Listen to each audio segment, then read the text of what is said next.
Kelsey and welcome to theScore eSports YouTube channel. Very short stories that I will be doing my videos here now.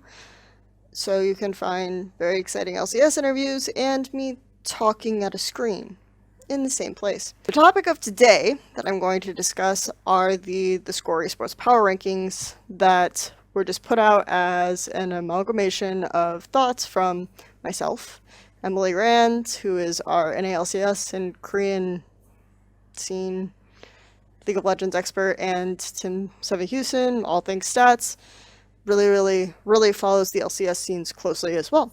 The purpose of this list was to give a softball idea of where each of these teams might fit into the rankings at Worlds, how strong they might be, etc. And provide a short primer for people who don't watch every league. But at the bottom, we posted our individual votes. And in particular, I think my rankings were slightly different from Tim's and Emily's in a few key points.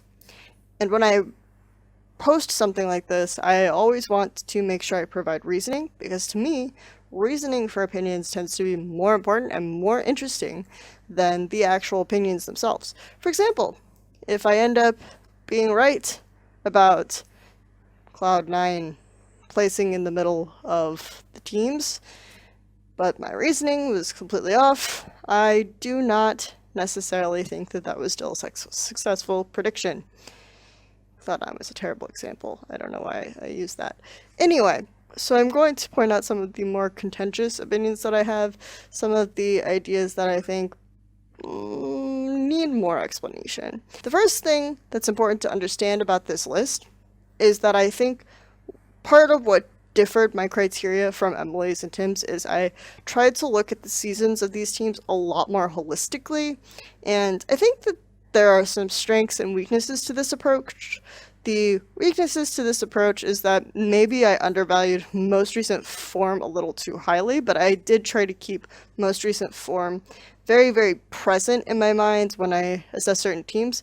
The strengths of this are that if there are some weaknesses that happened in the past that weren't really tested again, maybe they'll show up at Worlds suddenly. Because it doesn't mean that if we haven't seen these weaknesses before that they've necessarily been tested or that they've been exploited completely fully in the intervening periods.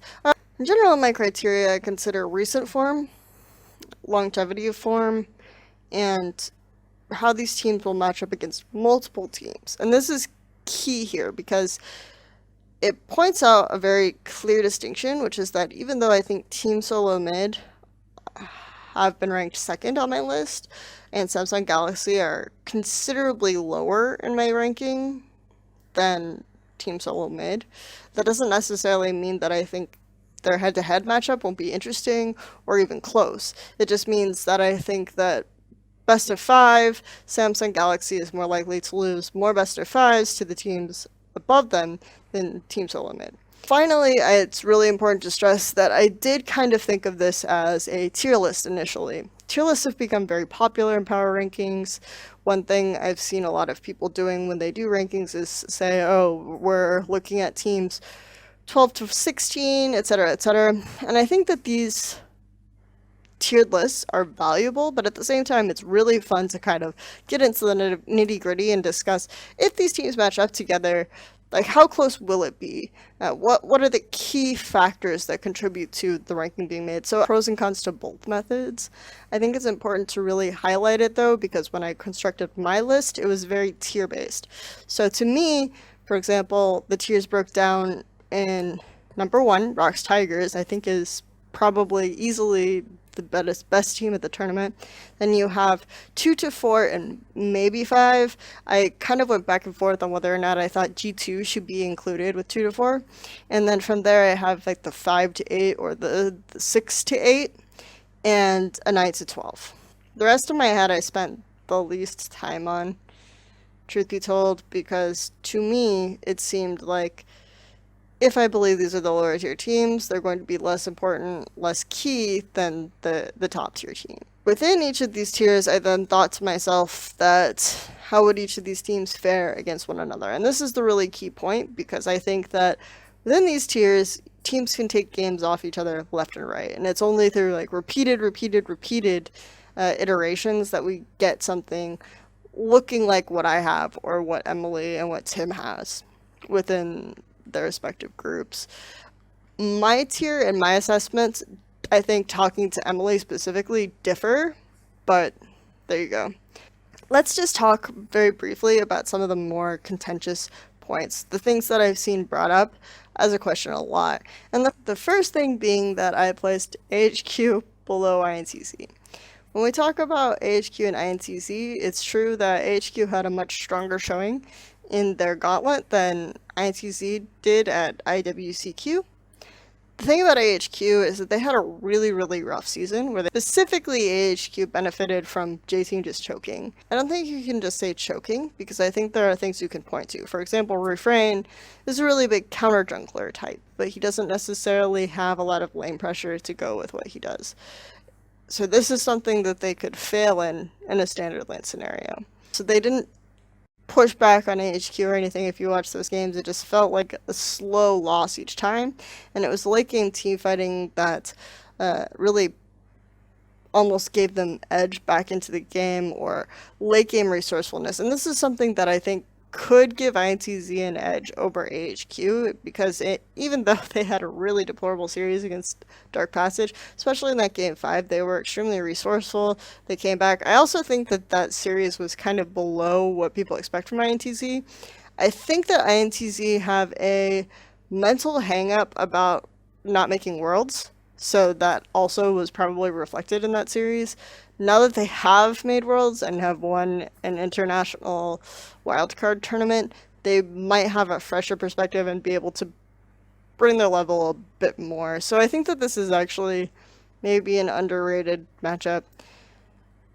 Like I said, it didn't really register to me a lot. I spent the least time on the lower tier teams. I just wanted to somehow emphasize that I think that HQ and INTZ could work out differently than anticipated.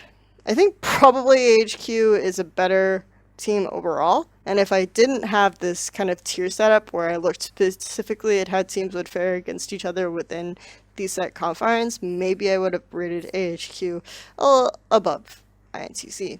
The next tier that I think deserves discussion is Cloud9, Royal Never Give Up, Splyce, and H2K Gaming. One of the biggest questions that I've gotten is, why is Royal Never Give Up so low? Royal Never Give Up have all-star roster, and they did amazing at MSI. The problem is that I cannot stress enough how terrible at team play this team has been. They've gotten progressively worse all summer. Actually, I think their best form was probably in the first weeks of summer, where they were just kind of rejuvenated. They were operating excited about the new roster, things like this, and it just kind of slowly decayed, like the life was being sucked out of them. Xiaohu and Mata have been performing much worse progressively, individually, even though Xiaohu now has like two accounts in the top 10 of, or not top 10, 2 accounts in the top 20 of Korean solo queue. He's just not, there's no pep in his step. Part of it is he's just a ward bot mid, where he places wards, he runs around the map, and that's really about it. The other factor for Royal Never Give Up is the sync between UCI and Mata. Mata and UCI just have been really out of sync. UCI will back, Mata will decide it's a good time to 1v2. There's an engage by Mata, UCI either has no confidence in the engage and runs into the bush, therefore getting killed, or he just doesn't do anything, continues farming. There's just this really weird disconnect when you watch them. And Mata is just very adamant about this warding thing, and either the team isn't backing him up or he's just going to bad places at bad times, and he gets caught a ridiculous amount. It's not pretty. And when people say Royal have no macro play despite the fact that their talent is really, really high, that is not what I mean at all. I don't mean to say that their talent level has been really high, because that's not what they have been exhibiting. This team just, they're a mess. Like, I don't really know what's happening exactly, but it's not something that I have a lot of confidence in. Even Chinese fans don't have a lot of confidence in them right now. Their most recent form, and just generally the progression from halfway through the split, has been really poor for Royal. You have to kind of look at UCI, and I'll probably do more content on Royal specifically later, so I won't talk a lot about it and wonder what is happening with him on his teams, because some of it has been really unfortunate drama stuff, but just the way that the team works around him and what he does in team fights is something to really consider when you talk about how this team has changed. The other points of contention are Cloud9, Splyce, and H2K. While I do think Cloud9 are a bit overrated, I put H2K in sort of the same category with Royal, where they have this ridiculously high ceiling, and I have more faith in H2K than Royal right now, which is really weird because I put them on the list probably because I think that Royal's ceiling is a little bit higher. That's probably why. I think Royal's ceiling is slightly higher than H2K, so I put them above, even though I think that H2K are currently performing closer to their ceiling than Royal. The thing with H2K is that they've had a lot of ups and downs throughout the season. We're still not sure what form they'll be in at the tournament. And their series play, their series adaptation is really okay, this is the point. This is why I rated them lower. Their series adaptation has been really poor. I think that when you consider what they do is they tunnel on certain picks, or they lose faith and they decide they need to Hail Mary pass something, but their series adaptation has on the whole been fairly poor from H2K. So I think that's the biggest issue, is that even if H2K get out of their group for me, is I have a hard time seeing them making it past quarters if they have a remotely steep competitor. This is why I put Splyce above them, because people are over focusing on the importance of laning phase when you have roaming supports, when you have roaming mids that can really influence the game, even if the direct matchups aren't winning across the board. There's also been some interesting lane swaps post 5 minutes that I think people will explore a little bit more as well. So I think that Splyce are a team to look out for and kind of gauge how much we're overvaluing this direct matchup factor. And just how good they are at adapting between games is something that will really help them. As well as their ability to kind of read the meta has been very useful to them. I think Cloud9 may be somewhat similar as well, where they have these really strong lanes, but their Unity has been lacking for a bit of this way. It's gotten progressively better though, so I think you can see a trend of Cloud9 benefiting from the meta, their Unity becoming a little bit better, but they still had hangups against Team SoloMid where they just weren't quite there, so their consistency factor is still an issue for me. Overall, I think that they have overall, I think you can more reasonably expect Cloud9 will play at a certain level than the other teams in this group. I would like to reiterate at this point that I think Team SoloMid, Edward Gaming, and SK Telecom T1 are extremely close teams. And the reason why I ranked them this way is because I thought specifically about how they do in a head-to-head. Originally, Emily Rand and I had plans to do a video on Edward Gaming versus Team SoloMid with clips, with breakdowns, and things like this, and we had done a lot of the planning and a lot of the pre-work and had a lot of the materials together, but we never really just finished it and got it all together and put it out. This was before finals in either North America or LPL. Ultimately, I think the finals probably influenced a lot of Emily Rand's decision to ultimately say that Edward Gaming is a better team than Team SoloMid, which I have no problem with that. But originally, when we were having these discussions, we would say that Team SoloMid looked better than Edward Gaming. And it's like a 60-40 type situation where Team SoloMid would win out in a best of 5 against Edward Gaming. And part of the reason for this is because And the primary reason for this is because Team SoloMid are very reliant on getting leads in lane. So if they don't necessarily get a lead in lane and then transition to an objective, they will have a harder time. And just in general, in the mid game, their decisiveness is not as clear, where I feel like Edward Gaming's is really crisp. The strength of Edward Gaming is not the laning phase. Actually, their laning phase relative to the other LPL teams at this tournament has been fairly poor, but it's in their ability to utilize the vision they make of places and create roams for Clearlove to make counterplays. And this is really huge because I feel like Edward Gaming are more a reactive team than a proactive team. Yes, Clearlove will initiate ganks, but he's much more of a counter gank based jungler. Edward Gaming will go out of their way at times to put themselves in risky situations to create bait scenarios. You'll see them in the bottom lane pushing out the lane, and then they kind of pull the wave back, and you see Clearlove waiting off to the side, and the enemy jungler comes, right? Because Edward Gaming have a weak laning matchup, and then the enemy jungler comes, and Clearlove just goes broop. And this is a very consistent observation you can make about Edward Gaming's play. So that means that they'll put themselves in risky situations because they feel like the payout is incredibly high. This extends to Baron control. When you go to the Baron, Edward Gaming, if they have a lead, more often than not, will contest extremely early Barons. And sometimes they'll go for a 50-50 Barons because in their mind, and you've heard LPL junglers discuss this, if they lose the Baron, it extends the game. It lessens their lead a little bit, but they'll still be in the lead. So this is an acceptable risk for if they take the Baron, then they're basically going to win the game off of that. So I think that Edward Gaming will put themselves into these situations a lot. And so when you talk about the methodology that I want to use for breaking down the teams, this repeated over and over again testing between Team SoloMid and Edward Gaming, I think that that kind of play will ultimately bias you in favor of TSM. That said, I do think that Edward Gaming's ability to react to any information they have is incredibly good, and this will be something that people will underrate from them slightly.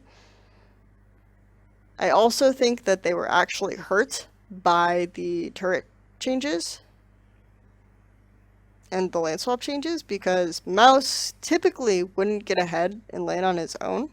So if they were against a team that had a really strong top laner and a jungler that would pressure the top lane and then Edward Gaming would lose the first game, they would typically lane swap because then Mouse would be slightly shielded from this. He'd be able to get gold leads because Edward Gaming's sense for lane swaps was better than other teams, and Edward Gaming could come out ahead like this. Whereas I think now they have much fewer options. It's basically Mouse, just keep your lane warded, don't feed. We'll use bottom lane advantages and mid lane advantages to spread across the map, and it's okay. Clearlove also ganks mid a lot more in the final because Andy really pressured mid lane and took over the game from that. So I think Edward Gaming struggle when their solo lanes are really pressured. And this is something that they didn't get punished for in the LPL because coincidentally this split, a lot of the top teams were very bot lane centric and a lot of the bottom tier teams were very top lane centric. So when they finally face teams that are good and that are top lane centric, I think this will be a problem for them. I'm not saying Team SoloMid are top lane centric, I'm saying that Team SoloMid solo lanes create a lot of agency for them. And even though Hanser doesn't necessarily receive a lot of jungle attention, he has a similar role to Mouse, but he does it better, and once he gets that kind of lead, I think Team SoloMid are good at pressuring the leads that they get from their solo lanes. And mid lane will be a bigger contention point because I think that Team SoloMid will play much better around their mid laner than Edward Gaming, who are kind of adapting to it out of necessity because otherwise Scout becomes another target. So to me, this was a big indicator as to why I think Team SoloMid come out ahead in the Edward Gaming matchup. And the next question is, why do I think that SK Telecom are below both Edward Gaming and Team SoloMid? SK Telecom and Team SoloMid have very similar styles in playing around their mid laner.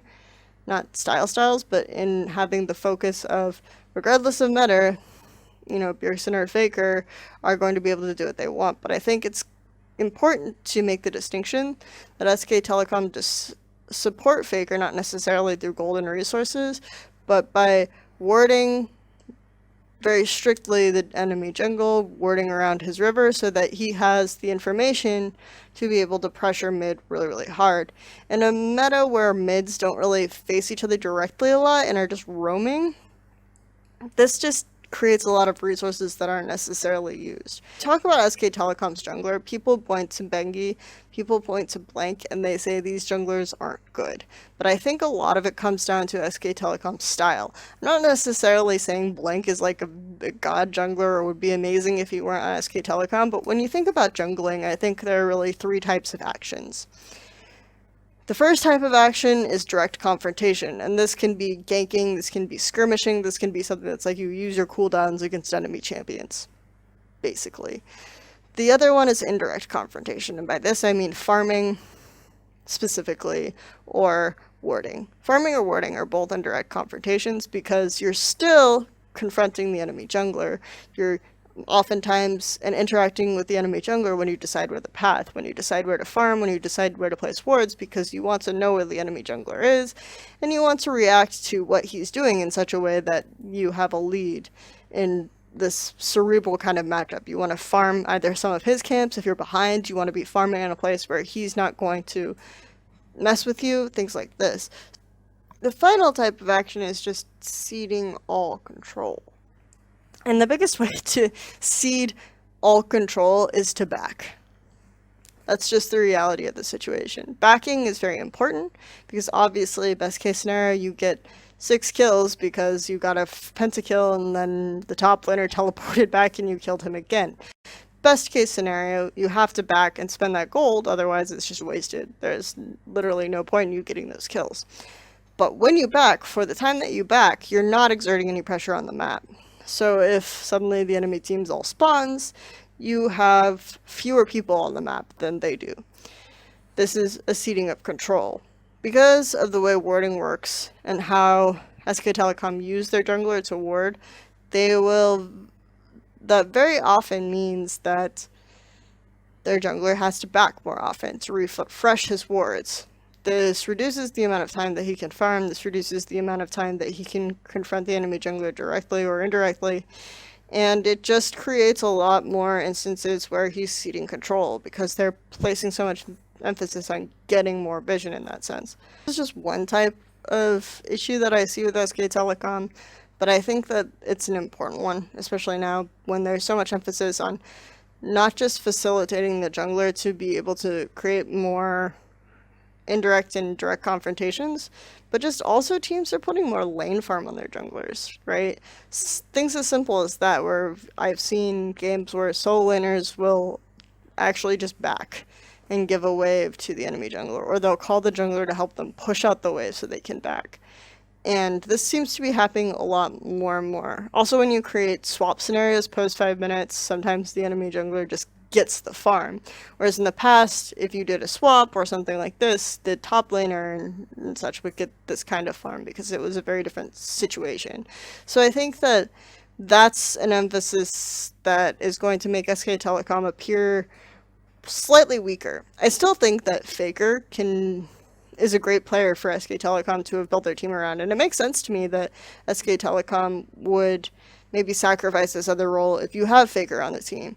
But the problem is that even in 2014, SK Telecom had trouble playing around their jungler, and it's a jungle-centric medic again, and again they have trouble playing around their jungler.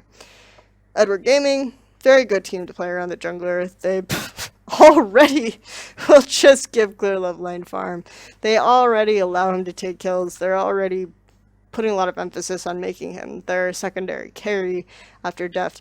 In fact, their sacrificial lamb is their top, so you're for their jungler. So you have a mechanism on SK Telecom, which is their jungle for their mid lane. On Edward Gaming is their top lane for their jungler, which is a big part of why Edward Gaming were really awful last tournament. This tournament, I think it will be an issue with SK Telecom. I don't think it will be anywhere near as bad because Edward Gaming also had a lot of internal issues and things like this, allegedly. But now, I think it's a little bit on the other foot. I still think SKT will be a top 5 team at this tournament, but I don't expect them to take it or make the final easily.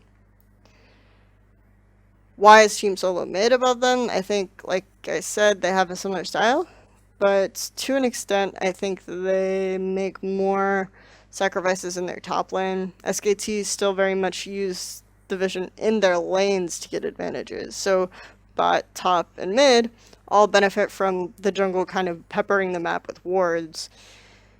Whereas on Team SoloMid, I think there's a lot more emphasis on resources given to Svenskeren. They had a system that was somewhat similar to SKT's in Spring, but that had to change, and you can see the increase in farm that Svenskeren has gotten over time, kind of the increase in confidence that Svenskeren has gotten interacting with the team.